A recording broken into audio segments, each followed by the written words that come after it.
जंगबंदी के बाद इंतकाम की राह ना अपनाएं, पोप लियो की ईरान इसराइल से अपील। खबर एजेंसी के मुताबिक पोप लियो ने वेटिकन में हफ्तावार खिताब के अख्ताम पर कहा कि जुल्म और बदले की सोच को तर्क करें, बातचीत, सफारतकारी और अमन का रास्ता इख्तियार करें।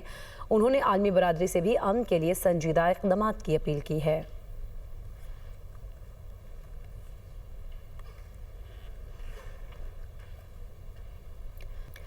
जंगबंदी के बाद इंतकाम की राह ना अपनाएं, पोप लियो की ईरान इसराइल से अपील। खबर एजेंसी के मुताबिक पोप लियो ने वेटिकन में हफ्तावार खिताब के अख्ताम पर कहा कि जुल्म और बदले की सोच को तर्क करें, बातचीत, सफारतकारी और अमन का रास्ता इख्तियार करें। उन्होंने आलमी बरादरी से भी अमन के लिए संजीदा इक़दाम की अपील की है।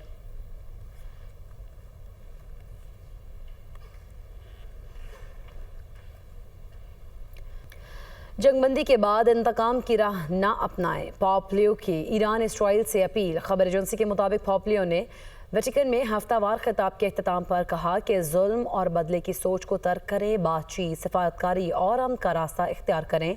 उन्होंने आलमी बरादरी से भी अमन के लिए संजीदा इक़दाम की अपील की है।